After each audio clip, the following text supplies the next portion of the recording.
आप स्क्रीन के ऊपर देख सकते हो लास्ट 4 एग्ज़ाम हो रहे हैं, मतलब कि 4 एग्ज़ाम लास्ट जो अभी अभी होकर गए हैं रिसेंटली। बात करते हैं 11 जुलाई की, उससे पहले एग्ज़ाम हुआ था 6 जुलाई को, उससे पहले एग्ज़ाम हुआ था 29 जून को, एंड उससे पहले एग्ज़ाम हुआ था 22 जून को। चारों एग्ज़ाम में कंटिन्यू हमारी प्रिडिक्शन PDF हिट गई है। Writing 100% same, reading 1 passage 2 passage सभी एग्ज़ाम में 100% सेम, स्पीकिंग की प्रिडिक्शन हिट 100% सेम, और इसमें कोई झूठ नहीं है, कोई फेक नहीं है। बहुत सारे लोग ये बात बोलते हैं प्रिडिक्शन के ऊपर ट्रस्ट नहीं करना चाहिए, विश्वास नहीं करना चाहिए। तो आपकी मोबाइल स्क्रीन के ऊपर ऐसा कोई भी स्क्रीनशॉट ऐसा नहीं है कि जो हमने गूगल से लिया हो। सभी के सभी मोबाइल स्क्रीन रिकॉर्डिंग चल रही है, तीनों के तीनों आप देख सकते हो 1, 2 एंड 3। ये mobile screen. A man and a woman discussing a train ticket. First, you have some time to look at questions 1 to 5.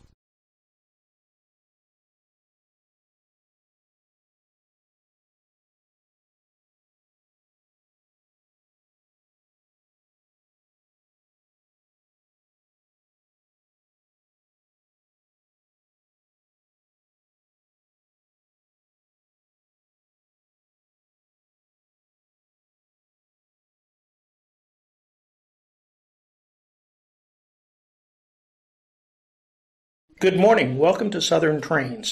What can I do for you today? Good morning. Can I get train tickets here? Yes, you can. Good. I'd like to buy a season ticket, please. That's no problem. First of all, I'd like to take some personal information. Okay. So what is your full name? I'm Sandra Williams. That's Sandra, and then Williams. Thank you. And can I have your full address, including the postal code? It's 43 Andover Way. The town is Stanton, and the postal code is ST6 3ED. Thank you. Now I need your date of birth. It's the 8th of October, 1994. Have you had a season ticket with us before? No, this is the first time. That's fine. Now, your season ticket can be registered online. To set up an account, we send you an email with details of what to do. So, can I have your email address, please? I'm not that keen on giving out my email address. I get too much spam. I can understand that. I can assure you that we don't send you any other emails at all, and the address is kept confidential. We are bound to that by law. I suppose that's okay. My address is sandra@primrose.com. Primrose is spelled Primrose. And finally, I need a contact number for you. Is it okay if I just give you my cell number? Yes, that's fine. It's 05482 495 712. Thank you. That is all the personal information done then. Before the conversation continues, you have some time to look at questions 6 to 10.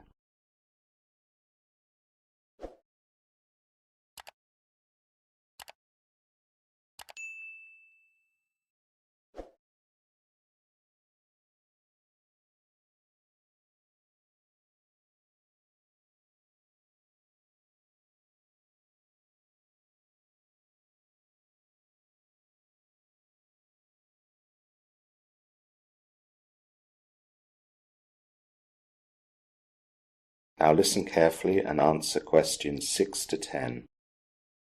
Now I need some details about the season ticket. What journey do you need it for? I've just got a new job in Bexington, and I've quit my old job in Petersfield. I was thinking of driving to the new job, but there's always too much traffic when you pass Amberton. I thought the train would therefore be better for the commute trip from here in Stanton. I think you're right to do that. Trains don't get held up by traffic jams. Do you want just that route? For a little more, I can get you a ticket for the whole region. I'm not sure yet. I'll see when you give me the actual prices. Of course. Now, the price also depends on the timings. Off-peak is much cheaper, of course. That's for leaving after 9:30 in the morning and for not returning between the hours of 4 and 6 in the afternoon. Saving money would be good, but I'll need a peak ticket. I'll need to keep normal work hours and also not be too late back home to look after the children when they get back from school.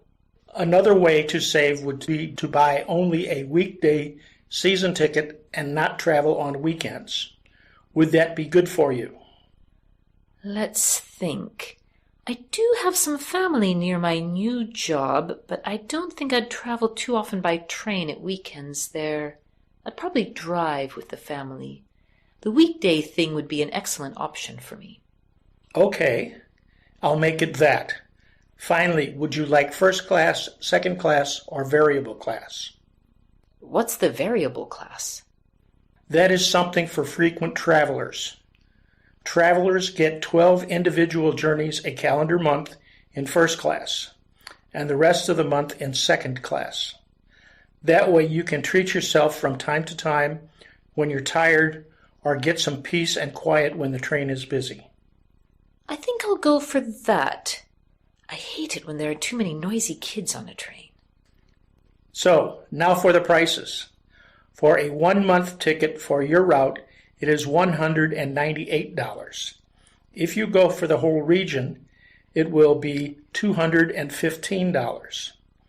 If you want a ticket for more than 1 month, it's the same price per month until you go for a ticket for 6 months or longer. Then there is a 20% discount, which would make it $158.40 per month for your route, or $172 for the whole region. I think I'll go for my route rather than the whole region, but I'll take a 6-month ticket and get the discount. That's fine. It'll be $158.40 then. I've just put in all the information. Please wait for a couple of minutes for the computer to process the order. The ticket will then be printed out. Where would I go to catch my train here every morning? Is it still platform 4? It used to be that one, but it's changed now to 7. When you come through the entrance, there are 6 platforms right in front of you. That's where platform 4 is. To get to yours, go right as you come in, and you'll find it just beyond the wall on the right side of the station. Okay. You will now have half a minute to check your answers.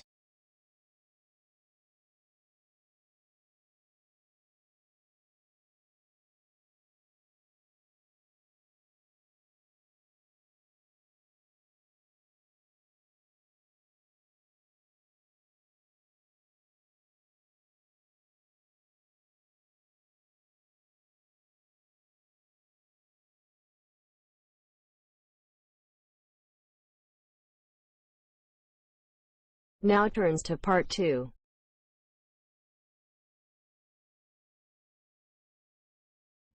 You will hear a woman giving some people information about some hotel services. First, you have some time to look at questions 11 to 15.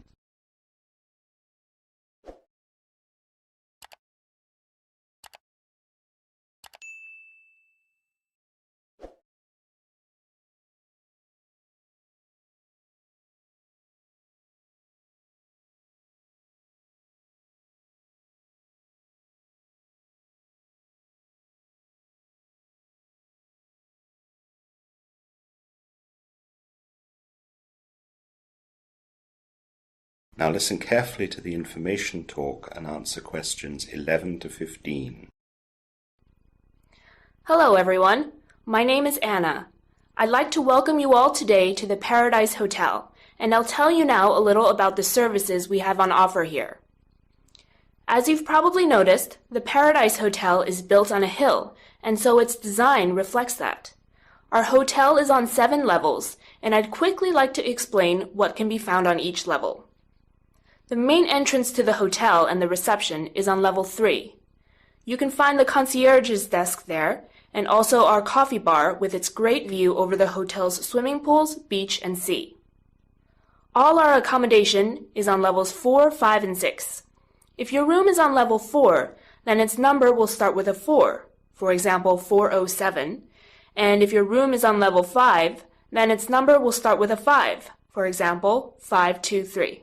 The same goes for level 6. Level 7 gives access to the spa and treatment area. If you'd like to book a treatment there or just use some of the facilities, call it from the phone in your room or just go down and speak to the staff there.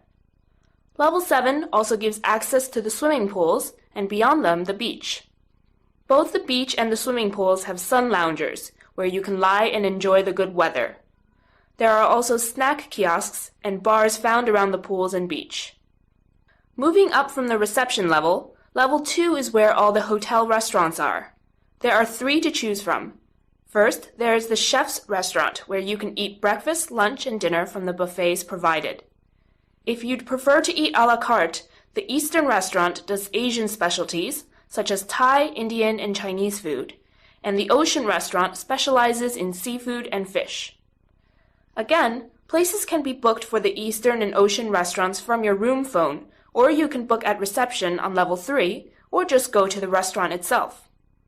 Level 1 has our fitness area. This includes a fully equipped gym with weights and aerobic machinery in classrooms, where you can go for scheduled fitness classes, such as aerobics, Pilates, yoga, or spinning. The schedules are all posted at the fitness area's reception and at the main hotel reception. You now have some time to look at questions 16 to 20.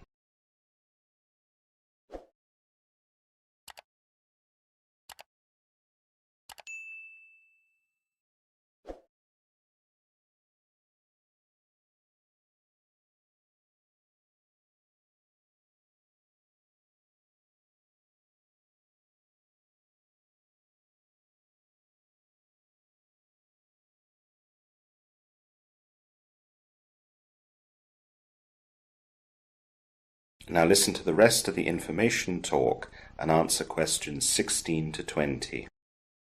Now I'd like to let you know about some of the things that are going on this week at the hotel. Today's Monday, and tonight we have an entertainment evening by the pool. The weather forecast is good, and you should enjoy our selection of dancers, singers, magician, and other acts. This will start at 7 and go on until 10. Tomorrow we have a pub-style quiz, which will be held in the rooftop bar. You can access this if you go up to the gym and follow the stairs opposite where the lift opens. The quiz will start at 8 in the evening and go on for around 2 hours. Please note that under 18s will not be allowed in the bar. On Wednesday, we have a karaoke night. This will start at 7 and go on until 9. This will take place next to the pool, and you are invited to be brave, grab the microphone, and show everyone what you can do. To start the evening, the hotel manager has bravely volunteered to sing first with his favorite song. He hasn't told us what his song is yet. We have left Thursday evening free. Some people just like to be left alone to relax, and there is a traveling circus visiting the town, and this is only 1 kilometer away. Let us know if you'd like us to book you a taxi to and back from the circus if you'd like to go. Friday evening is our jazz night. We have a local jazz band who plays with us every week, and they are a firm favorite with all our guests. This takes place in the coffee bar lounge, and in order to see them, you need to book a table. We only have 40 tables available with 5 places at each, so make sure you book ahead so that you won't be disappointed. Booking a table costs $30, and bookings should be done at the reception, not the coffee bar. Saturday and Sunday are also left free, though there will be some live music playing both evenings by the pool, from 7 until 9:30. Now, I have posted the schedule of events on the entertainment's notice board, and it's also available on our hotel website. If you'd like to ask me any questions about anything, please do so at any time. I'm usually in my office, which is next to reception. If I'm not there, ask reception, and they'll page me. You will now have half a minute to check your answers.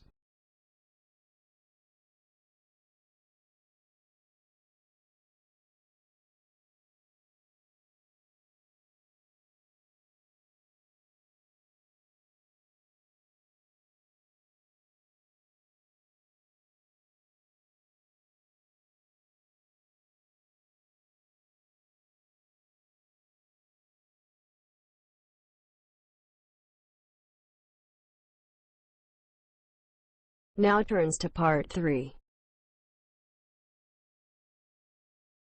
We'll hear 4 students discussing their geography project. First, you have some time to look at questions 21 to 25.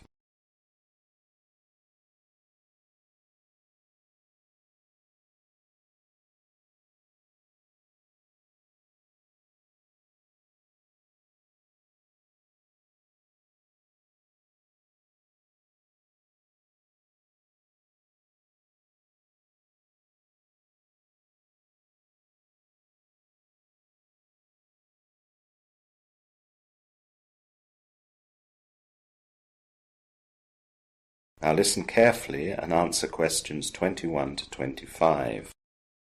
Hi Alison, how are you? Hi Tony, I'm good. Are the other 2 here yet? Not yet. Oh, here they are now. Hi Greg, hi Sophie. Hi Tony, hi Alison. Hi guys. Are we late? Not at all. Well, let's get down to it right away. As you know, we're talking about our geography project today, and our task is to survey an area to see whether it would be suitable for a new supermarket. Alison, you told me yesterday that you had an idea of how to start. Yes, well the first thing is that we'll have to choose the actual site that we wish to survey. Once that's done, we'll need to do certain preparation work. So, does anyone have any idea of a suitable site to survey? Sophie, you're good at this. Thanks, Greg. I've got some ideas. There is a farmer's field on Castle Road, just after the road leaves town and goes over the bridge. That could be a good place. Another possible site I found was in the town centre, at the old cigarette factory. Finally, there's a possible site at the airport. Here are some notes I made for everyone. How's that, Greg? Excellent. I like the one at the cigarette factory. That'll be great for people to go to without having to travel too far. I also think that the town council would provide grants to help develop that site, as it's been abandoned for a long time. That's true, Greg, but if you look at Sophie's notes, it says that the size of the site is limited. Not that many people will go on foot, and while there'll be enough room for the actual supermarket building, there'll be no room for a car park. That's a good point, Alison. The potential cost of the site will be a lot higher too, as it's in the town centre. It's just a project, though. We won't actually need to buy a site. No, but doing costs in the project will all be part of how we're assessed. We will need to look at all start-up costs as well as income forecasts for the first 10 years of operation. OK, I see that it's important. I like the idea of the site by the river. It shouldn't be too expensive, and the site near the edge of the town would be good for people to get to. There's the town ring road that goes nearby the site as well. Yes. However, the problem I see with that site is that it's too close to the river. We've had years with lots of rain recently and the river's been known to burst its banks. There would maybe have to be a great deal of protection building to be done. I suppose that would be something our survey would address. In fact, that might be something extra for us to explore that we wouldn't normally have the opportunity to study. It could work in our favour. And now the airport site? It seems there's nothing particularly challenging about that site. The land wouldn't be too expensive and there's plenty of road access because of the people going to the airport. Actually, I heard airport sites can be quite expensive. Yes, and although there is plenty of road access, the airport is not actually that close to the town. It's not that convenient. You now have some time to look at questions 26 to 30.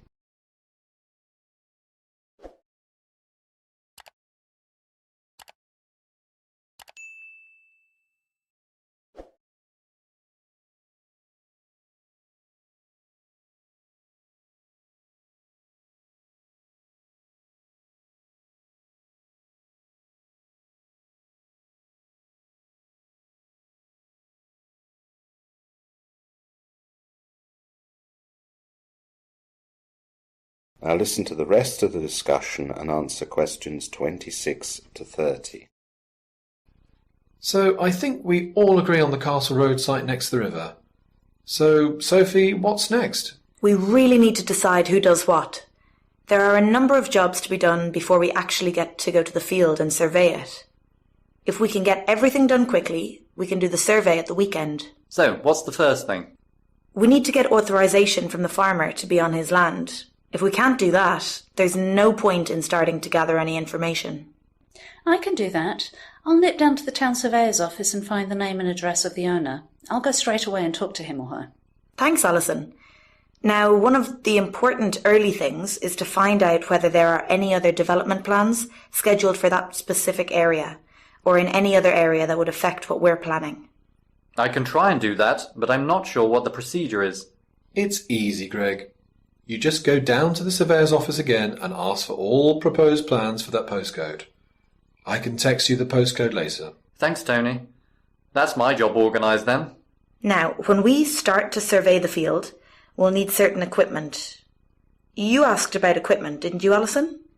I spoke to Professor Johnson yesterday, and we can borrow all the necessary equipment from the department. I'll check that all the equipment is free at the weekend.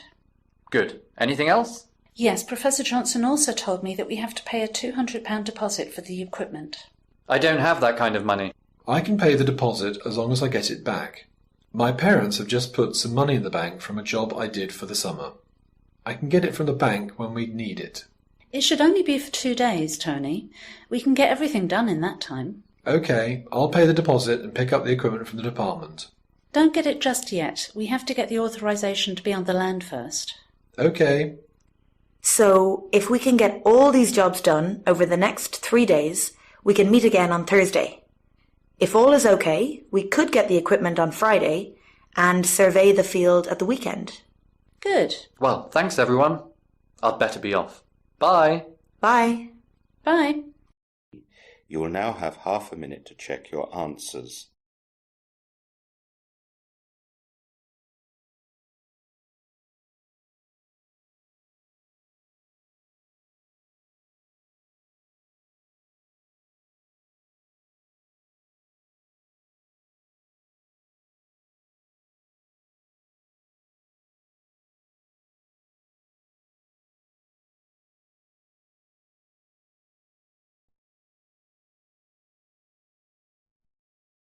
Now turns to part 4.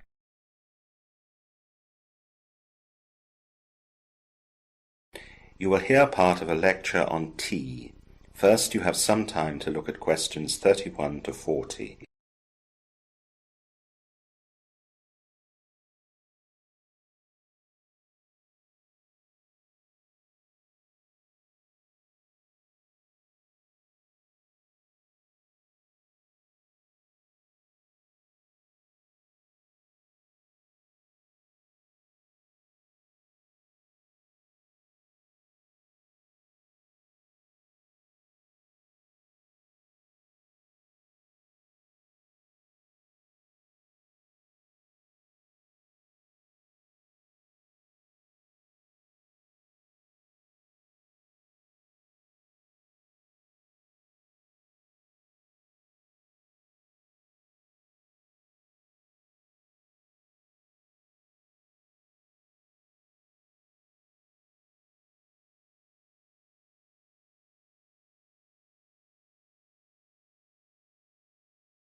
Now listen carefully and answer questions 31 to 40. Today's lecture is about a product that has become a social custom in many countries: tea. Tea is first recorded as being drunk in China, with the first records of it dating from around 200 years BC. In fact, tea drinking certainly became established in China many centuries before it had even been heard of in the West. In the latter half of the 16th century, there are the first mentions of tea as a drink among Europeans. These are mostly from Portuguese, who were living in the East as traders and missionaries. Although some of these individuals may have brought back samples of tea to their native country, it was not the Portuguese who were the first to ship back tea as a commercial import. This was done by the Dutch, who in the last years of the 16th century began to encroach on Portuguese trading routes in the East. In the 17th century, the British took to tea with an enthusiasm that continues to the present day. It became a popular drink in coffee houses, which were as much locations for the transaction of business as they were for relaxation or pleasure. Coffee houses were thought to be the preserve of middle and upper class men, as women drank tea in their own homes, and then tea was still too expensive to be widespread among the working classes. In part, its high price was due to a punitive system of tax. The first tax on tea in the leaf, introduced in Britain in 1689, was so high at 25 pence per pound that it almost stopped sales. It was gradually reduced until as recently as 1964, when tea tax was finally abolished. British politicians were forever tinkering with the exact rate and method. During the 18th century, there was an equally furious argument about whether tea drinking was good or bad for the health. Wealthy philanthropists in particular worried that excessive tea drinking among the working classes would lead to weakness and melancholy. Typically, they were not concerned with the continuing popularity of tea among the wealthy classes, for whom strength for labour was of rather less importance. The debate rumbled on into the 19th century, but was really put to an end in the middle of that century, when a new generation of wealthy philanthropists realized the value of tea drinking to the temperance movement. In their enthusiasm to have the working classes go teetotal, tea was regularly offered at temperance meetings as a substitute for alcohol.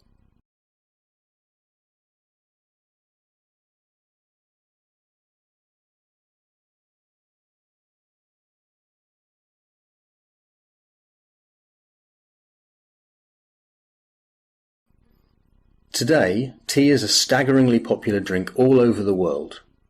Although many people perceive the UK to be the biggest tea consumer, they only make up 6% of world tea consumption, which is the same as Russia. Japan, another traditional tea consumer, makes up 5%. Chinese consumption outstrips these countries with 16%, but India is the largest consumer with 23%. The rest of the tea consumption across the world is shared around the rest of the world.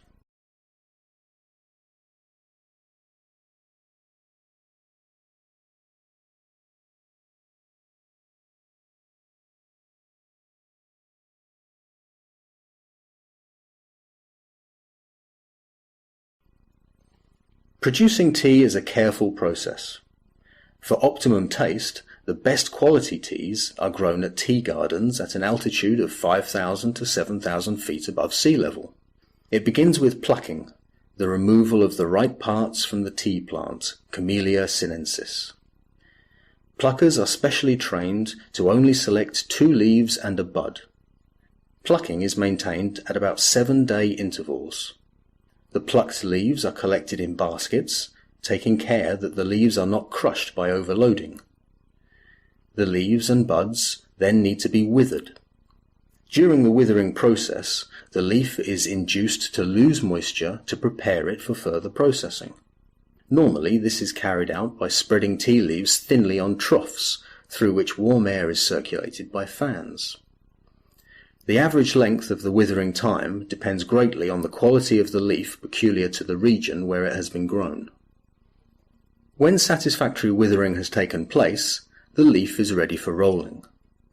This process uses grooved rollers that twist the leaves, break them up, and take out the juices. Leaves pass through 3 to 4 such rollers, getting reduced in size and their cells broken up to enable fermentation. Normally, the tea ferments or oxidizes from 60 to 100 minutes, depending on the leaf quality.